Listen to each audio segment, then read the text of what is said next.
97.3 ESPN presents The Sports Bash with Mike Gill. It's time for Football at 4 with Geoff Mosher, powered by the Inside the Birds podcast. I love coaching this football team. I love coaching those players in there. Now, live from inside the Matt Black Kia Studios, it's Football at 4. Football at 4 is powered by the Inside the Birds podcast. It dropped this morning at 6 a.m. The Inside the Birds pregame show starts at 5 on Sunday. It gets you ready for the Eagles and the Cowboys. The injury report is out. Doubtful is the determination for Andy Dalton, which looks like Ben DiNucci will be the starter for that game. Let's bring Geoff Mosher in. And Football at 4 is brought to you by PlaySugarHouse.com. Sign up now.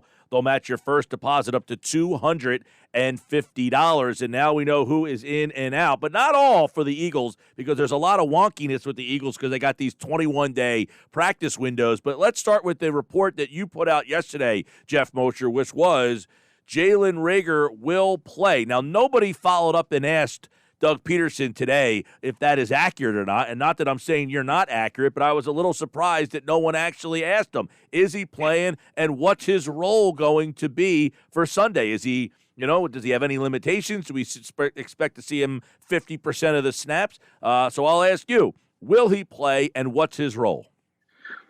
Well, Mike and Hunter, the word of Geoff Mosher is gospel, and that's why nobody followed up, I'm going to assume. No, I kid. I think you're right about there's a difference between a guy who's going to play and then finding out how much he's going to play. So I'll tell you what I was told. He is going to play. He responded very well this week in practice. He's had no soreness, no stiffness, and so therefore there's really no reason to hold him out unless you just wanted to give him extra time to heal with the bye week coming up. But then you go that much longer without getting him game action. And, after the bye week, they enter a pivotal stretch of games that starts with the Giants and then continues to a lot of pretty good teams after that. So they're getting an opportunity to get him on the field on Sunday against Dallas. I was told that there's no pitch count, no play count. Adam Kaplan hates when I say pitch count because he says it's not baseball, but I like that term. But either way, that doesn't mean he's going to play every single snap. Obviously, conditioning is an issue. But if he's got a hot hand, if they're putting the ball in his hand and he's doing well, it's not like, 15 snaps, you're gone, or it's not like it's getting monitored maybe the way it was for Deshaun Jackson that week 1 when everybody was wondering why he was on the bench in the second half or just not out there as much. So with Jalen, they're free to play him as much as he can handle. That's good news there. And let's go to Goddard then, because he does not have to be on the injury report, and he is not. His window is open, but I don't know about you. The way that Peterson insinuated today, it sounded like he was asked about a clump of guys. He was part of that clump, and it sounded like they all practiced. And to me, it sounded like we should expect to see Dallas Goedert on Sunday. What about you? From what I'm hearing, he's trending that way. I think I think you can be more optimistic about it right now than you would be pessimistic. Obviously, him getting in on the practice field and being able to make it through, and you don't hear anything about him having a setback or anything like that, trends positively. His injury is a little different. Obviously, a lower leg injury, an ankle injury for a receiver or a pass catcher got to run. You can understand if they're a little bit more ginger with him and it becomes more of a game time decision. But he still has another practice that he has to get through. Remember, those other guys were able to practice on Monday, which wasn't a huge practice, but it was something. And they didn't activate Dallas until Wednesday. So there's still one more day for Dallas to get through. But I'm getting a vibe that things are trending positively for him. Lane Johnson was a full practice today. That's great news, but that clearly impacts the big discussion, which is Mailata, Jason Peters. So what's your overall thoughts on, what's happening there with that left tackle spot? That's a great question. I mean, it certainly sounds like Jason Peters is going to play left tackle, and then we'll see what happens at right tackle. And by the way, when I say there's one more practice, obviously we know on Saturday it's just a little bit of a walkthrough and nothing big. But, I mean, it's still something for injured guys to be able to test themselves in. It does seem like right now Jason Peters is going to start left tackle, and it seems like the indications are if Lane Johnson can play, he'll start right tackle, and that Jordan Mailata will be on the bench for about 15 or 20 or so snaps until Jason has to come out. No, I kid. But and we can talk about this. I'm not sure you can ask 30 different people, and I mean like analysts or former players, if this is a smart move, and you might get 20 different answers about combinations that they should go with. It's certainly not a popular move to put Jordan Mailata on the bench. It is true that, and I think I mentioned this to you guys a couple of weeks ago, we talk about the idea of when you play well unexpectedly as a young player, it is a good thing. But then when you put more and more tape out there week after week, you start to see that opponent's game plan for you and try to exploit what your weaknesses are. And even Jordan Mailata has said this week in his press conference, if you ask him to rank his games from best to worst, he said his best game was his first one, San Francisco, and his worst game was his last one against the Giants. So even he's admitted to a little bit of regression. I personally don't think he's regressed to the point where you got to get him out of the lineup. I guess the coaches just see it as it's better for them to have Peters and Johnson as their tackles, and also to be able to play Matt Pryor at right guard, as opposed to, I guess, Mailata at left tackle, Peters at right guard, and then if Lane couldn't play, have to maybe play Pryor there. Do you think it's possible that they're justifying paying Jason Peters that extra money, and that's why they're going with him? I guess anything is possible, because the Eagles make decisions, to me, that are head-scratching often, and sometimes they do involve the business versus the personnel point of it. I mean, it's not exactly a bad thing, right? Like, if you asked them going into the year, after Andre Dillard went down, who do you want as your offensive tackles, they would have told you Lane Johnson and Jason Peters. So they're not exactly deviating from a plan. What they're just doing, though, is not giving a young player who has shown that he has upside the chance to further it. But, in their back of their minds, I'm wondering if they don't, we all know the history of Jason Peters. In the back of their minds, I'm sure they think that Mailata is going to be back there at left tackle sometime sooner than later. Yeah, which is interesting. This whole situation is like, he says he wants Mailata to sit and watch Peters. That maybe sometimes that can help. He's watched Peters for 3 years. Okay, that's number one. Number two, you signed Peters to play guard. Peters seemed like he was genuinely excited to play guard. Do they not think that the offensive line is better with possibly Peters there than Suopeta playing left guard? Yeah, well, that's a good question. So I'm assuming that Pryor is going to play right guard and Nate Herbig's going to play left guard. Is that? Oh, so they're going to go back to that configuration. Yeah. So is that the ideal scenario? I think they do like Matt Pryor better at right guard than they do at right or left tackle.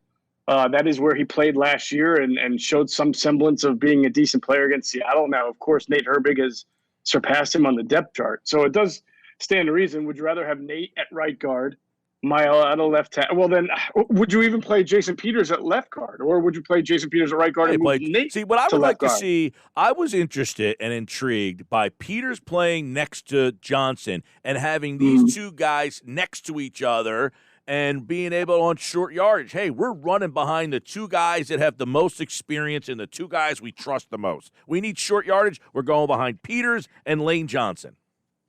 Yeah, I definitely think that's fair. And like I said, you ask a bunch of different people and they'll give you what they think. Trey Thomas thinks that Jason Peters should play left guard because he's played left tackle all of his career and he's more comfortable on the right side. And it allows you to put Nate Herbig back at right guard where Nate originally started off the year. Right now you've got so much, jerking guys around left and right and putting them in different spots. I think what they're trying to do is eliminate that as much as possible. Like, you're not moving, theoretically, if Lane Johnson plays, you're not moving Jordan Mailata to another position. You're putting Jason Peters at his natural position, and you're putting Herbig then, Herbig would then be left guard, and Pryor would probably be right guard in that scenario. So maybe they just feel that that's less sudden movement again.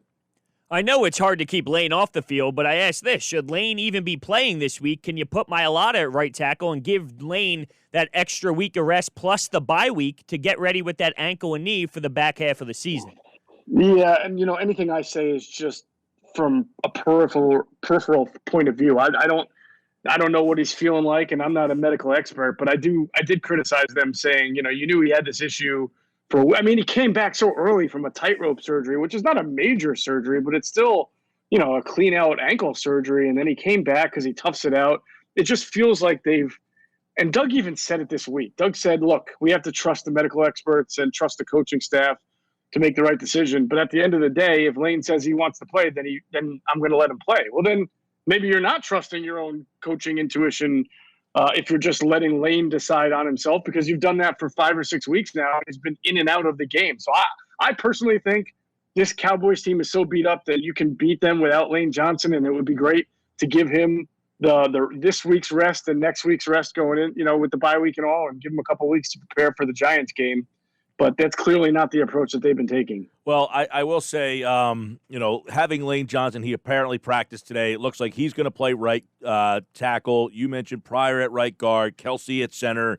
Nate Herbig goes back to left, and Jason Peters. The line is better today than it has been, I guess. It depends on how Peters plays. We'll see. It sounded to me, though, that they weren't as impressed with Mailata as most people have been. Do you get that? Like, do they just view him as a swing tackle? Like, some people said, hey, if this guy plays well, maybe you found your left tackle. No, they have Andre Dillard. They like him. They thought Mailata did nice, but not as good as maybe everybody else, and he's a swing guy for them.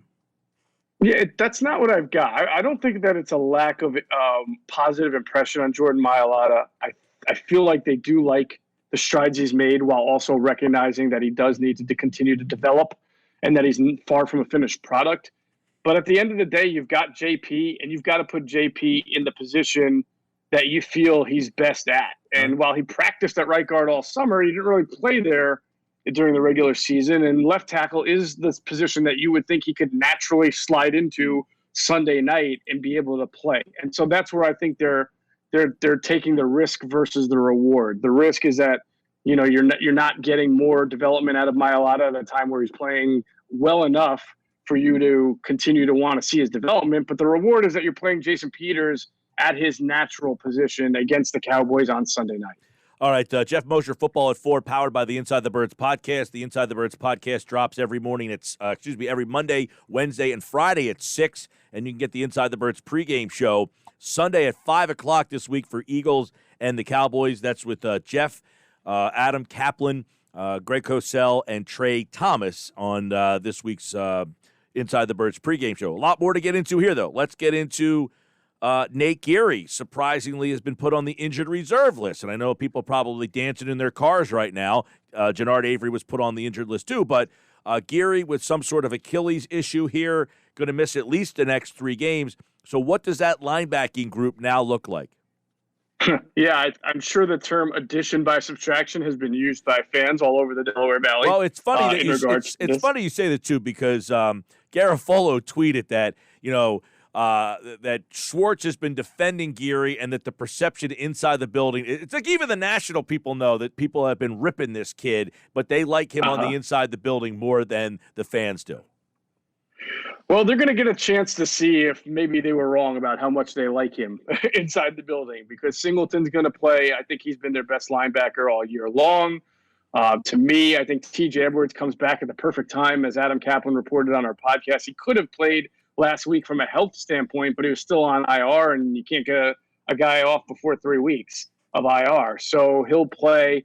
I imagine those are your true linebackers that are going to see the most amount of time on the field, and Duke Riley will be a third linebacker. I would think so, unless they want Duke and Singleton as the nickel linebackers and use Edwards as the third linebacker. But I feel like the 2 best linebackers going, that we've seen so far, even though Edwards got hurt early, were Edwards and were Singleton. So to me, that would be the natural nickel, which is what they're going to play mostly. Will Parks was mentioned being on the trade block. Why is that, and what does this mean for all of the other safeties? Well, it's because they have a surplus at safety, and that's always dangerous, right? Because this team has a surplus for 1 week.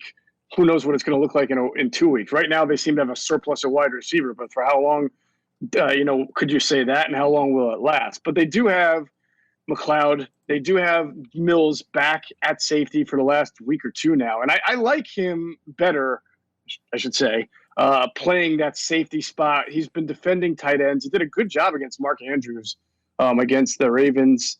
Did a pretty good job last game against Evan Ingram, and I don't think it was him on Ingram on that drop third down pass. But in general, he's better there, right? So those are going to be your 2 safeties playing the most amount of time And they like Marcus Epps as a third safety.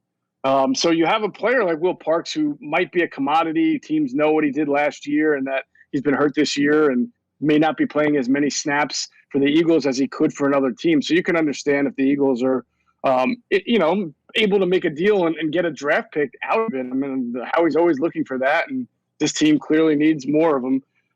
So I can understand that. And they also have Rudy Ford, who's a safety as well, but he's more of a special teamer, and Kevon Wallace. So they like the development of the young kids, and they're willing to part with Will Parks. I think that people got excited about Will Parks, and I remember saying during the spring, I don't understand that. Like, the contract doesn't match the excitement, and I'm not trying to kill the kid. I'm sure the tape shows that he can play a lot of positions and is a good player. But if he was that good, why did he sign a 1-year deal with the Eagles and even take less money just to come back to Philly? There was something there to me that didn't compute. So I just wonder if the Eagles look at him differently as well as the outside does. Malik Jackson's going to be back too, and that's big because they lost Ridgeway, so they're going to get him back, and then you get that three-man, Hargrave, Jackson, Fletcher, against this Dallas line who has struggled all sorts of this year. They are going to get what's his name back at guard there, it looks like, the all-pro, man. Martin. Yep, Martin. So, I mean, the challenge, but this line has been a disaster. We had Danny White on earlier, and he said, look, until the tackles figure out how to block anybody, it doesn't matter who the quarterback of this Cowboys team is, it's going to be a problem. And this is a game where you would think Jim Schwartz, what he likes to do, matches up really well. Yeah, although what Jim Schwartz normally likes to do is rush with the front four. I think in this scenario, though, when you're playing a quarterback named Ben DiNucci, I think you got to go with the Luke Falk approach from last year. I said on the podcast, you blitz left, you blitz right, you blitz center, sign up Orlando Scandrick for one game and blitz him from every part of the secondary like they did against the Jets last year. I kid on Orlando Scandrick. But I mean, pull guys off the bench and throw them at the quarterback and see if he can handle it. I think that's normally what Jim will do in a situation like this when he's facing a quarterback who might be a little bit overmatched for the situation. As far as Malik Jackson is concerned, I'm not definitive yet from what I'm hearing that he's definitely, unless something has come out in the last, hour or so, and I haven't seen it. I'm not 100% sure he's going to play. I think, again, that he's trending in the right direction, but I was not told, like I was with Jalen, that he's definitely going to play. So we'll see. He had his practice status was full practice, game status. It just has a dash, not listed. So okay, so we'll see on that. Him, Curry, Lane, and Kayvon Wallace, all full participants, and their game status was nothing. It was not doubtful. It was not questionable. It was not out. It was just not listed. So all those guys not listed, I guess that means they would play, but maybe not. Now, Miles Sanders, he was listed as out. LeBlanc out. Craig James out. So with LeBlanc and James out, obviously there's a little bit of less depth in that secondary, but what is the secondary? So you're going to have, I would imagine, Maddox is on the outside, Roby Coleman's back in the slot, and Mills is going to go back to safety? Yeah, I mean, again, Mills has been playing safety because they've used Roby Coleman as an outside cornerback the last 2 weeks, both against the Giants and against the Ravens. NRC played on the outside, and Kravon LeBlanc was playing the slot. Now, we'll have to see with Maddox. He was eligible to play against the Giants, but he only played, I think, 4 snaps on defense. It's given him an extra week this week, or 10 days, really, to prepare. So if he is able to play, what happens is Roby Coleman goes back to the slot, and LeBlanc goes back to being, a special teams player, a fourth corner when needed. I think that they were using him a little bit too much, and you saw him kind of get exploited by Sterling Shepard and Golden Tate at different times in that Giants game. He's not a bad player, but he's one of those players that can't be and shouldn't be on the field for your entire defense, or else they're going to catch up to that, the opponent. So it'll be if Avonte Maddox can play a full game on the outside, and that moves Nickel Roby going back inside, that's a really good thing for the Eagles defense. Does this game, the trade deadline's Tuesday, does the result of this game mean anything to Howie Roseman's aggressiveness or lack thereof for Tuesday? I mean, win or lose, they're going to be in this race. So does it matter what happens? Or if they win, does he feel more compelled to add something as opposed to if they lose?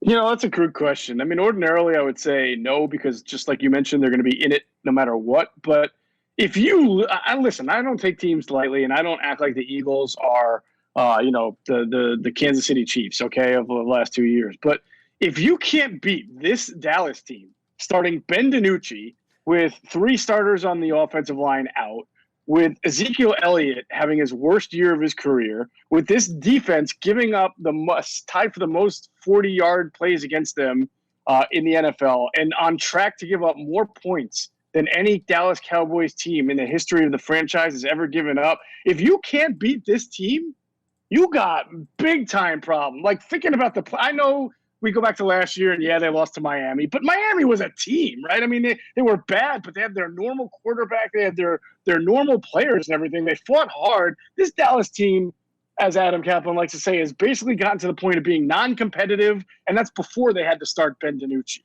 So if you lose this game, you got some serious soul-searching as a franchise to do. So, will they? I'm not predicting it. I'm predicting the Eagles to win. How about covering the 9.5-point spread? It's up to that it is 10.5. 10.5 now? Yeah. Wow. I don't like to play around like that. I just gave you guys like the Newt Rockney speech of how the Eagles should win this game going away, but now you say 10.5, and I start to turtle up. Right, exactly. It's crazy. I mean, it was 7.5. It started. Now it's up to 10.5. I don't know. Now that Andy Dalton has been ruled out, it could have gone up. I'll take a look as the game has been moving pretty much all day long here. Let's see. It is up to 11 if you are a FanDueler, and it's 10.5 if you are anywhere else. So, I mean, Mike, you don't have to give me your pick. I know you probably do at the end of it, but like you have to. I know you always say what you see one week doesn't mean what you are the next week, right? But even you have got to look at this game and admit that it's an embarrassment if the Eagles lose this game. An embarrassment. I agree. Like, if you can't figure out a way to win, look, you know how I felt about the Dolphin game last year. I didn't care that they lost to the Dolphins. That didn't tell me that they couldn't win 4 games in a row.